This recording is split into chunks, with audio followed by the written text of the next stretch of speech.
Live OrgBalt project confirmed what was well known before. Organic soil is a substantial source of greenhouse gas emissions, making it one of the climate change mitigation key aspects in agriculture and forest management in temperate and boreal regions. The project has enhanced our understanding of the biological processes and potential climate change mitigation measures in these complex ecosystems. Filling the knowledge gaps has been one of the primary roles of the Live OrgBalt project throughout the whole implementation period, from the development of regionally harmonized, scientifically sound greenhouse gas and environmental data collection methodology to the elaboration of parcel and country-level tools for climate change mitigation measures impact analysis.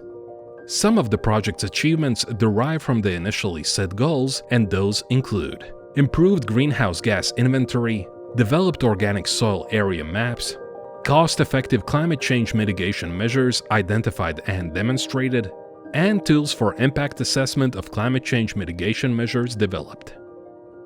Which is the greatest achievement of the project? Among the project's greatest achievements, we would like to emphasize the calculation of regionally specific greenhouse gas emission factors based on in-situ measurements in all three Baltic states. This is indeed the result which is much awaited by the greenhouse gas inventory people and also national ministries responsible for climate change policy planning in agriculture and forestry. The research done by Live OrgBalt experts during the past 5 years has brought the collection of immense data amount, about 2,000 sampling campaigns, and a considerable number of scientific articles on drained, nutrient-rich organic soil characteristics and emissions. It is not only about the amount of data, but also about regionally harmonized field protocols and methodology for greenhouse gas monitoring, biomass-related measurements, quantifying annual production, carbon inputs with dead biomass and carbon loss rates, characterization of soil microbial communities, soil screening with infrared spectroscopy, and soil and water analysis. It is worth noticing that such a harmonized methodology didn't exist before the Live OrgBalt. The project's research group included scientists with diverse experience, thus providing the best knowledge available in the region, as well as allowing the buildup of further research capacity. The project has positively impacted the broader scientific community by bringing together Baltic and Finnish research teams in the field, providing a playground for research collaboration and sharing of experiences, as well as building up skills to communicate the research results in a well-understandable way to a wide audience of stakeholders, including policymakers.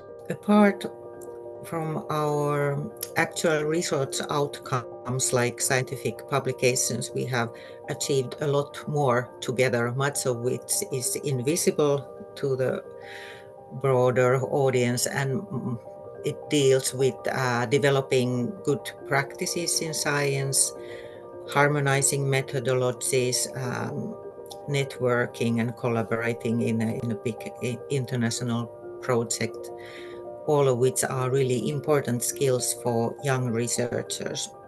In the beginning, we put a lot of effort into harmonizing our methodologies because measuring greenhouse gas emissions and soil carbon balance is not an easy task. And by harmonizing and together with the fact that we were able to measure a lot of sites during the same time period, we were able to achieve really coherent data. And then now at the later stage of the project, we have put a lot of effort into mentoring the young scientists on scientific writing, which is a skill that no one is born with.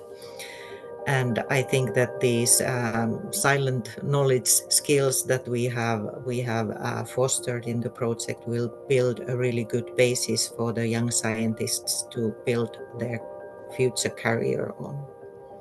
In addition to a valuable contribution to the research field, the project has developed important tools to provide landowners and institutions with a socio-economic analysis of the implemented measures. A collaborative approach has been chosen in developing the model, bringing together a diverse array of stakeholders who helped providing input and useful feedback during the testing phase.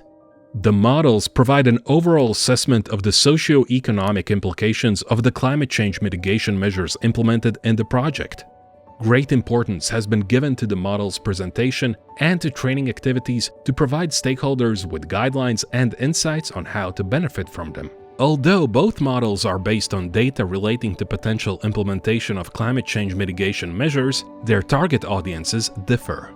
While simulation model serves as a tool for policy planning and decision-making at regional and national level, the PPC model provides site-specific calculations, and its main target audience is landowners. The PPC model serves as a tool for a wide range of stakeholders for calculation of financial and socio-economic impact. That enables more transparent dialogue among stakeholders to attract the public support if that's needed and where it's necessary the most. Additionally, the socio-economic analysis provides useful insights for private landowners to make justified decisions on preferred land management in the future.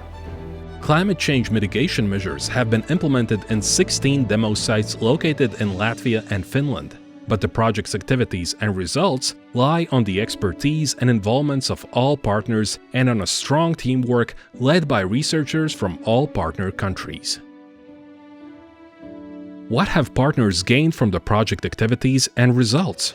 Although a single project cannot save the world, we are confident that the live OrgBalt outcomes make us better scientists and supports legal and even individual decision makers in their commitments.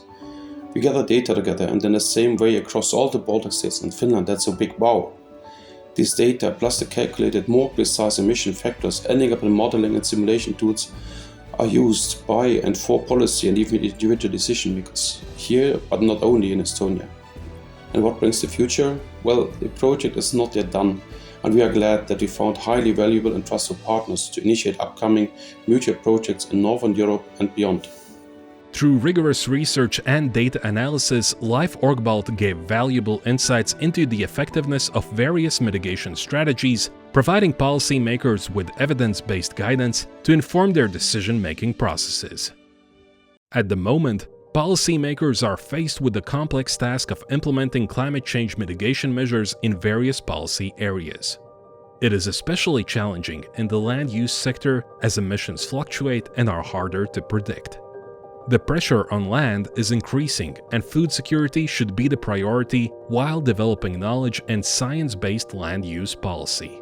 Therefore, accurate and regionally specific draft emission factors will enhance the precision of greenhouse gas inventories and facilitate the formulation of targeted policy interventions. Both models created within the project show a great overview of climate change mitigation potential on an individual level as well as broader regional level. These are great tools for individuals and policymakers to help make informed decisions for land management. The live OrgBalt project results should help policymakers make better decisions regarding organic soil management and accounting. The EU member states are currently working on updating their national energy and climate plans, and we see that the climate change mitigation measures should be incorporated in these plans. When it comes to including new organic soil emission factors in national greenhouse gas emission reports, we believe that each involved country should decide whether it is reasonable to change its national emission factors based on a single study. Perhaps we should think about using common regional emission factors so that countries of our region could develop similar land use policies. There is still a way to go to fully grasp each aspect of climate change in the land use sector. But each study brings us closer to better soil management, knowledge base, and climate policy.